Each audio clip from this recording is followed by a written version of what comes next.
안녕하세요, 유동환님. 저희 촬영에 응해주셔가지고 정말 감사드립니다. 간단한 자기소개 한번 부탁드릴게요. 안녕하세요. 저는 대기업에서 이제 스타트업으로 이직 후에 퍼포먼스 마케터로서 이제 만 4년차 이제 근무를 하고 있는 유동환이라고 합니다. 저 같은 경우는 이너뷰티를 시작으로 해서 다양한 인하우스를 거쳐서 현재 데이터 드리븐 에이전시에서 시니어 프로젝트 매니저로 근무를 하고 있습니다. 대기업 관리직에서 지금 퍼포먼스 마케터로 전직을 하셨는데 사실 쉽지 않은 선택이었을 것 같아요. 네네. 대기업 관리직은 정말 누구나 들어가고 싶어하는 안정적인 직장인데 거기서 3년에서 4년 정도 근무를 하시고 스타트업 퍼포먼스 마케터로 전직을 하신 데에 대한 특별한 계기가 있으실까요? 물론 처음에 대기업에서 스타트업으로 이직할 때 다들 주변에서 미쳤냐 이런 말들을 많이 들었어요. 하지만 제가 꿈꿔왔던 마케터가 되기 위해서는 어쩔 수가 없는 상황이었고요. 그래서 저의 꿈을 이루고자 3년 6개월 정도 근무 후에 퇴사 후 이제 저의 꿈을 이루기 위해서 스타트업으로 오게 되었습니다. 일단은 패스트 캔버스라는 그 하나의 직무교육 센터에서 퍼포먼스 마케팅 수업을 듣고 공부를 하면서 준비를 하였고요. 8, 9개월 정도 이제 공백 후에 저의 본격적인 커리어를 시작하게 되었습니다. 제가 마케터를 이제 꿈꿔왔던 이유는 이제 대학교 때 브랜드 혹은 브랜딩을 접하게 되면서 되게 매력적으로 느끼게 된 계기가 가장 크고요. 다만 이제 패스트 캔버스에서 공부를 하다 보니 제가 브랜딩 혹은 브랜드 관련된 마케터보다는 데이터로 조금 객관적으로 성과를 만들어내는 퍼포먼스 마케터 직무에 조금 흥미를 느끼고 또 잘할 수 있다는 생각이 들어서 퍼포먼스 마케터로 직무를 정하고 지금까지 이어오고 있습니다. 퍼포먼스 마케터로 커리어를 다시 시작하셨는데 퍼포먼스 마케터로 커리어를 시작하는 데 있어가지고 가장 중요한 요소는 뭘까요? 일단은 퍼포먼스 마케터가 이제 주로 이제 디지털 매체를 운영하는 직무이다 보니 시작하기 전에 이제 각각의 주요 매체 예를 들면 뭐 네이버, 카카오 아니면 뭐 페이스북 같은 주요 매체들에 대한 지식을 공부하는 게 되게 중요하다고 생각이 들어요. 왜냐하면 이 매체들마다 각각의 특징이 있기 때문에 그 특징을 모른다면 아마 성과를 내는 것에서 많이 어려움이 있을 뿐더러 취업하기 조금 어려운 부분이 있다고 생각이 듭니다. 그리고 두 번째로는 일단은 본인이 호기심이 많은 성격인지 좀 중요해 보여요. 왜냐하면 데이터를 봤을 때 왜 이러한 지표가 나왔지? 이러한 숫자가 나왔지에 대해서 끊임없이 호기심을 가지고 질문하고 가설을 내려보고 이 두 가지가 가장 중요하다고 생각하고 있습니다. 그러면은 대기업 관리직에서 패스트 캠퍼스 교육을 받으신 뒤에 인하우스 퍼포먼스 마케터로도 계셨고 에이전시 퍼포먼스 마케터로도 계셨던 걸로 제가 알고 있는데 둘 다 이제 근무를 해보시니까 각각의 장단점을 잘 알고 계실 거라고 생각이 들어요. 인하우스 퍼포먼스 마케터 직무의 장점과 단점은 어떻게 될까요? 일단은 인하우스 퍼포먼스 마케터의 장점은 일단은 시야를 조금 넓게 볼 수 있다는 점이 하나가 있고요. 두 번째로는 회사가 속한 비즈니스에 대한 이해도가 깊게 가져갈 수 있다는 점이 장점인 것 같아요. 일단은 시야가 넓다는 거는 뭐 내 영역, 즉 퍼포먼스 마케팅 영역뿐만 아니라 뭐 커머스 팀, 브랜딩 팀 아니면 다른 팀들이 어떻게 상호작용을 일으키면서 시너지를 내고 그 시너지를 통해서 이제 성과를 만들어내는지 좀 볼 수 있고요. 이러한 시너지 속에서 내가 어떤 식으로 이제 퍼포먼스 마케팅 캠페인을 운영하면 좋을지에 대한 이제 전략들을 세우게 되는데 이 과정에서 시야를 폭넓게 가져갈 수 있는 장점이 있습니다. 그리고 어떻게 보면 하나의 이제 비즈니스다 보니 그 비즈니스가 어떤 특징이 있고 어떤 흐름이 빠르게 변화하고 있는지 조금 에이전시에 대비해서 빠르게 캐치하고 좀 깊은 이해도를 가지고 있기 때문에 성과를 만들어내는 것에 있어서도 되게 어떻게 보면 조금 더 빠르게 성과를 만들어낼 수 있는 장점이 있기는 합니다. 그러면 단점은 어떻게 될까요? 일단은 단점 같은 경우는 그 에이전시 퍼포먼스 마케터 대비 어떻게 보면 기술적인 부분이 조금 많이 약한 단점이 있어요. 왜냐하면 인하우스 같은 경우에서는 주요 매체, 예를 들면 뭐 페이스북, 조금 넓게 본다면 구글 정도는 셀프 서빙을 하고 있기는 한데 그 외의 매체들은 오히려 랩사나 아니면 같이 협업하고 있는 대행사하고 같이 매체 운영을 하기 때문에 오히려 그 이외의 매체들에 대해서 이제 세팅을 하거나 그 운영을 하고 어떻게 운영하면 이 성과를 빠르게 낼 수 있는지에 대해서는 에이전시 역량이 조금 낮은 편이긴 합니다.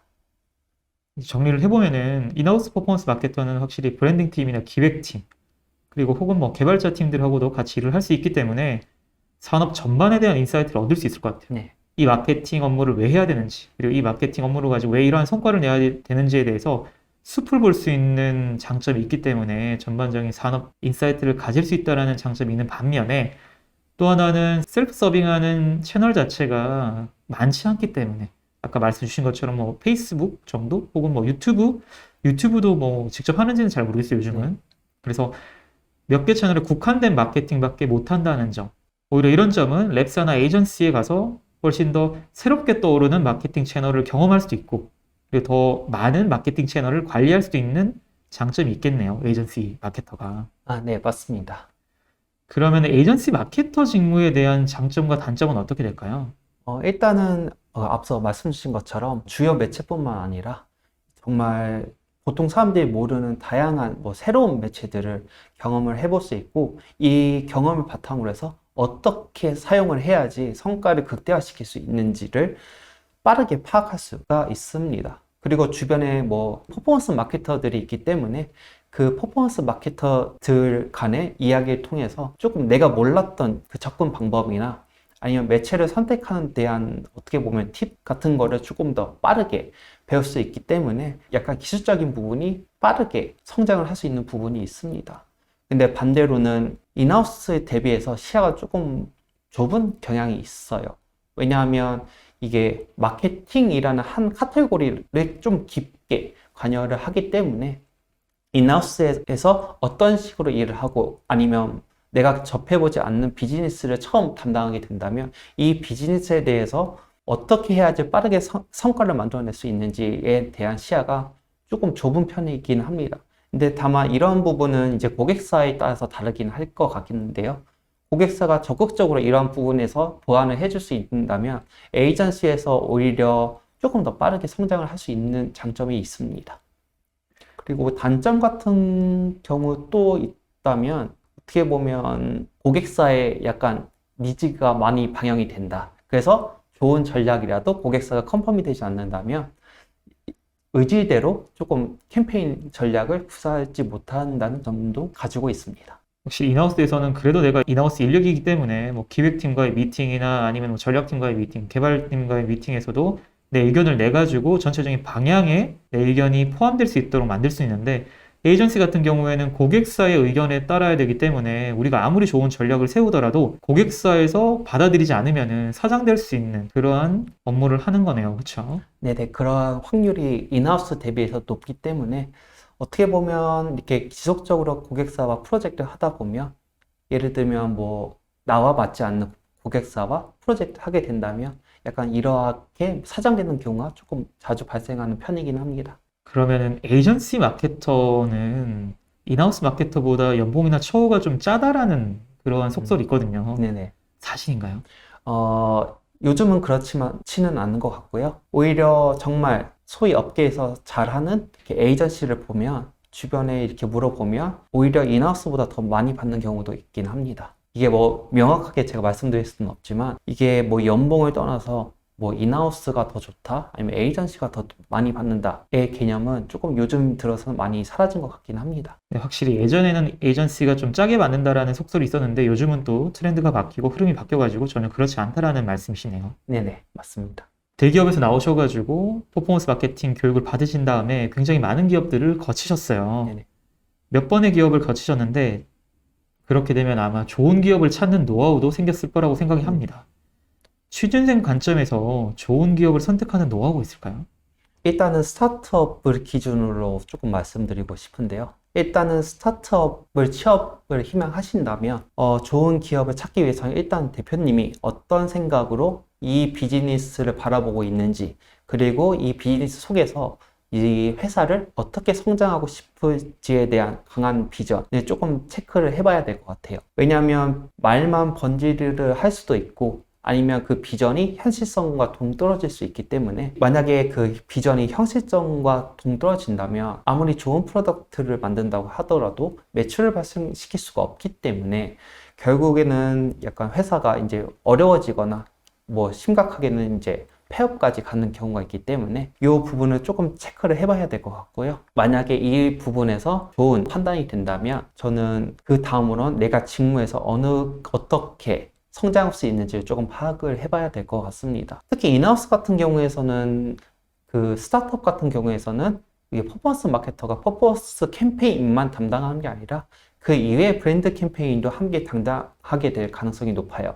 왜냐하면 인원이 적다 보니 그 소수의 인원으로 최대의 효율을 만들어내야 되기 때문에 본인이 생각하는 퍼포먼스 마케팅만 할 수 없는 상황이 빈번하게 발생할 수가 있어서 이 부분이 현재 내가 원하는 성장의 방향성과 맞는지를 조금 파악을 해봐야 될 것 같고요. 면접 시 질문을 통해서 조금 파악을 해볼 수 있을 것 같긴 해요. 예를 들면 뭐 현재 뭐 마케팅 팀이 최소한으로 있는지, 없다면 내가 처음 마케터로서 퍼포먼스 마케팅 외에 어떠한 다른 마케팅 업무를 담당하는지 이런 질문을 통해서 확인을 해 본다면 본인이 이제 우선적으로 좋게 성장할 수 있는 회사를 잘 선택할 수 있다고 판단이 됩니다. 퍼포먼스 마케터라는 직무는 사실 3, 4년 전에는 정말 핫했어요. 네네. 뭐 그 이전에도 핫했지만 그때 코로나가 들어오면서 거의 많은 오프라인 마케팅들이 온라인 마케팅으로 전환을 했고, 그렇기 때문에 기업의 디지털 마케팅에 대한 수요가 굉장히 높아졌고, 퍼포먼스 마케팅에 대한 인력 중원이나 마케팅 에이전시를 사용하는 빈도도 굉장히 올라갔다고 생각을 합니다. 그러면 지금도 퍼포먼스 마케팅 직무는 여전히 밝을까요? 미래의 퍼포먼스 마케팅 직무의 미래는 그렇게 밝다고는 보이지 않아요. 그 이유는 첫 번째로 일단은 개인정보 이슈로 인해서 정말 이제 광고 쪽에서 조금 더 타이트하게 운영되고 있는 부분이 있고, 심지어 매체 운영을 하는 데 있어서도 이러한 다양한 타겟팅 효율이 많이 떨어지고 있는 상황이에요. 아니면 뭐 효율이 변화가 없거나, 그 이유는 뭐 개인정보 이슈로 인해서 쿠키나 아니면 다양한 고객 데이터들을 활용할 수 없는 상황이 빈번해지기 때문에 퍼포먼스 마케터가 핸들링할 수 있는 약간 커버리지라고 해야 될까요? 이런 게 조금 많이 좁혀지긴 했어요. 그리고 두 번째로는 어떻게 보면 그 매체에 대한 고도와 AI에 대한 고도와 또 함께 조금 영향을 받는 것 같긴 해요. 뭐 주요 매체는 이미 그 머신러닝이 매우 고도화된 상황이라서 굳이 타겟팅을 안 걸더라도 그 머신러닝이 알아서 효율을 만들어주는 상황이 많고요. 물론 뭐 일부 매체들, 소규모 매체들 같은 경우는 퍼포먼스 마케터의 핸들링이 필요는 하지만 결국에서는 그 매체들도 이제 고객사들이 조금 더 빠르게 매체를 통해서 성과를 만들어야 되는 상황이기 때문에 지속적으로 머신러닝을 고도해 나갈 거예요. 그러다 보니 이제 퍼포먼스 마케터의 미래는 밝지가 않고, 뭐 그렇다고 해서 사라지지는 않을 것 같긴 해요. 네, 다만 이제 롤이 매체 운영에 한해서 아마 직무가 남아있지 않을까라고 조심스럽게 판단하고 있습니다. 조금 어두운 점에 대해서 현실적으로 설명을 주셨는데요. 혹시 여전히 매력적인 부분도 아직 남아 있을까요? 그럼요.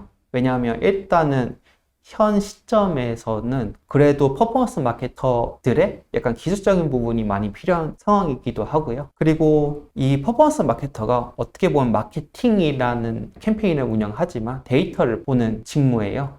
그래서 뭐 컨텐츠 마케터 아니면 뭐 다른 마케터도 있지만 퍼포먼스 마케터도 정말 데이터 중심으로 캠페인을 운영되고 성과를 만들어내는 직무이기 때문에 다양한 직무로 커리어 전환도 가능하기 때문에 매력도는 정말 어마어마하다고 보여집니다. 그러니까 주변에서도 보면 이제 퍼포먼스 마케팅을 하다가 그로스 마케터 혹은 CRM 마케터로 이제 전직을 하신 분들도 계시고요.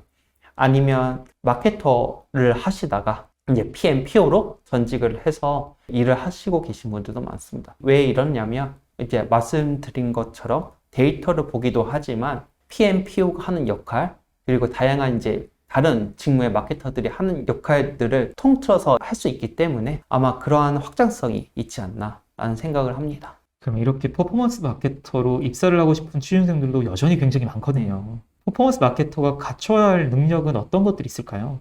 일단은 앞선에서 제가 말씀드린 바 있기는 한데요.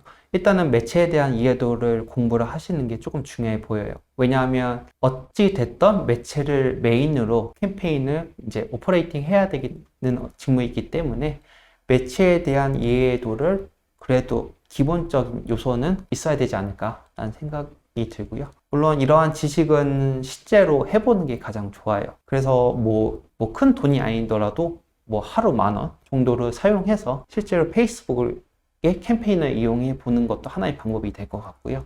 그리고 두 번째로는 일단은 비즈니스를 보는 눈을 조금 키우는 것도 많이 중요하다고 생각이 들어요. 왜냐하면 마케팅도, 그리고 마케팅 내에서 퍼포먼스 마케터도 그 큰 비즈니스 중 하나의 요소이기 때문에 비즈니스를 보고 비즈니스에서 퍼포먼스 마케터로서 어떤 매체를 선택해야 되는지에 대한 감 혹은 거기에 기준을 만들어내는 것도 퍼포먼스 마케터의 성장에 있어서 중요한 요소이기 때문에 뭐 신문을 보거나 혹은 관심 있는 브랜드가 왜 이 비즈니스에서 이러한 캠페인이나 혹은 액션을 하는지 이제 추론해 보면서 공부를 하다 보면 이제 비즈니스를 보는 눈을 키우게 되기 때문에 이런 부분을 조금 중점 있게 보면서 공부를 하게 된다면 퍼포먼스 마케터로서 커리어를 시작하고 그리고 퍼포먼스 마케터로서 성장을 해 나가는 것에 대해서 많은 도움이 된다고 저는 생각하고 있습니다.